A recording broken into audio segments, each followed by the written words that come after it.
गले से महारलोक, मुख से जनलोक, ललाट में तपोलोक, शास्त्र सिर वाले भगवान के मस्तक पर ब्रह्मलोक विराजमान।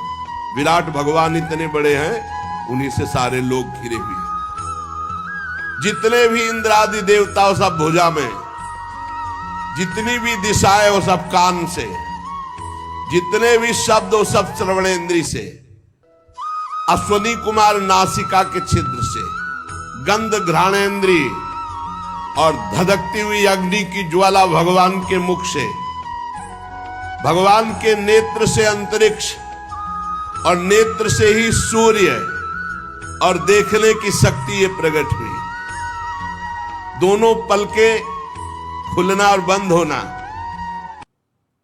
निमिष, इसी से सृष्टि का लय और रचना होती है।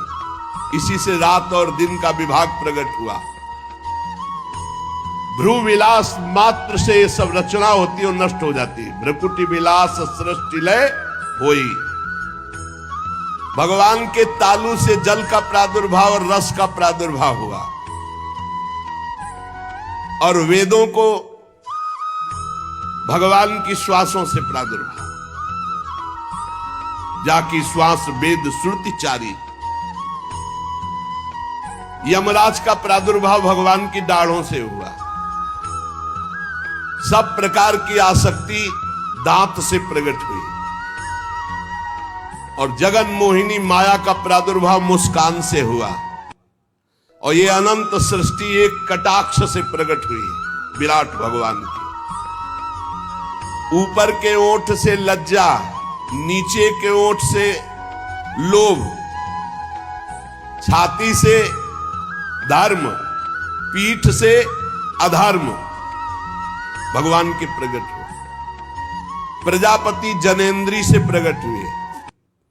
मित्रावरुण भी वहीं से। समुद्र भगवान की कोख से। बड़े बड़े पर्वत भगवान की अस्थियों से। विराट पुरुष की नाड़ियों से नदियां, रोम से वृक्ष, जितने वृक्ष सब कुछ विराट भगवान ही बने हुए। प्रबल वायु भगवान के श्वास खींचने और छोड़ने से। भगवान की चाल ही से काल प्रकट हुआ, इसलिए उनकी चाल कोई जान नहीं सकता। भगवान की चाल से ही गुण प्रकट होकर चक्कर लगा रहे, सतोगुण रजोगुण तमोगुण। और चाल चलने से ही कर्म का प्रादुर्भाव हुआ। भगवान के केश से बादलों का प्रादुर्भाव हुआ। भगवान के वस्त्र से संध्या का प्रादुर्भाव हुआ। महात्माओं ने मूल प्रकृति को भगवान के हृदय से प्रकट हुआ बताया। मूल प्रकृति ब्रह्म और मूल प्रकृति, फिर त्रिगुणात्मिका प्रकृति, फिर महातत्व, फिर अहंकार, जिससे सृष्टि प्रकट होती, वो मूल प्रकृति भगवान के हृदय से प्रकट हुई। सब विकारों का खजाना मन, सब विकारों का खजाना मन भगवान से प्रकट हुआ। उसी से चंद्रमा प्रकट हुआ। भगवान के चित्त से महातत्व का प्रादुर्भाव हुआ। भगवान के अहंकार से रुद्र भगवान का प्रादुर्भाव हुआ।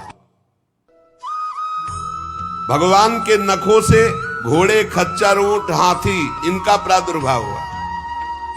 वन में रहने वाले मृग, पशु, जितने भी पक्षी, जितने भी, ये सब कट प्रदेश से प्रकट हुए।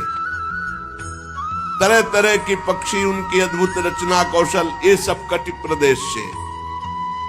भगवान की बुद्धि से स्वयंभू मनु प्रकट हुए, और मनु की संतान मनुष्य, उनके निवास स्थान बने। गंधर्व, विद्याधर, चारण, अप्सराएं, षडज, समस्त स्वर, समस्त गीत, स्मृति, दैत्य, ये सब भगवान के वीर से प्रकट हुए। सप्तम धातु भगवान का ये विराट स्वरूप है। सब कुछ भगवान ही बने हुए हैं। परीक्षित, मैंने तुम्हें भगवान के विराट स्वरूप का वर्णन किया। श्री सुखदेव जी ने कहा, सुनो परीक्षित, सृष्टि के प्रारंभ में जो ब्रह्मा जी भगवान के नाभि कमल से प्रकट हुए, उन्होंने इन्हीं विराट पुरुष की धारणा की थी, तब उनको स्मृति प्राप्त हुई थी जो प्रलय काल में विलुप्त हो जाती है। परीक्षित, जब जमीन में सोने से काम चल सकता है तो पलंग के लिए क्यों प्रयास करें? भजन करो काहे को।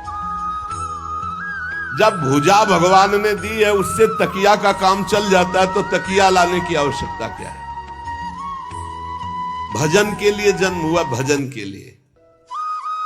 परीक्षित, कोई कोई साधक अपने शरीर के भीतर हृदयाकाश में विराजमान भगवान के प्रादेश मात्र स्वरूप की धारणा करते कि मेरे हृदय में भगवान विराजमान है, और हृदय में भगवान का ध्यान करते हैं। एकाग्र चित्त से जब खूब नाम जप किया जाता है तो ध्यान की योग्यता प्राप्त होने लगती है। परीक्षित,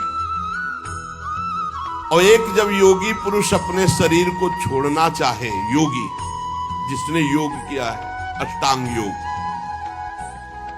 तो किसी देश काल में मन न लगाते हुए सुख पूर्वक आसन पर बैठ जाए, प्राणों को जीत ले, इंद्रियों को संयम में करे और बुद्धि से मन को नियमित करके मन के साथ बुद्धि को क्षेत्रज्ञ में, क्षेत्रज्ञ को आत्मा में, आत्मा को परमात्मा में लीन कर दिया। अब उसके लिए कोई कर्तव्य शेष नहीं रहा, वो जीवन मुक्त महापुरुष हो गया। यही परम पद है। एक भगवान के नाम जप करते हुए ध्यान में स्थित हुआ, और एक जो है योगी इस तरह से परमात्मा में स्थित हुआ। अब एक है ज्ञान दृष्टि। ज्ञान दृष्टि बल से जिसकी सब चित्त वासना नष्ट हो चुकी है,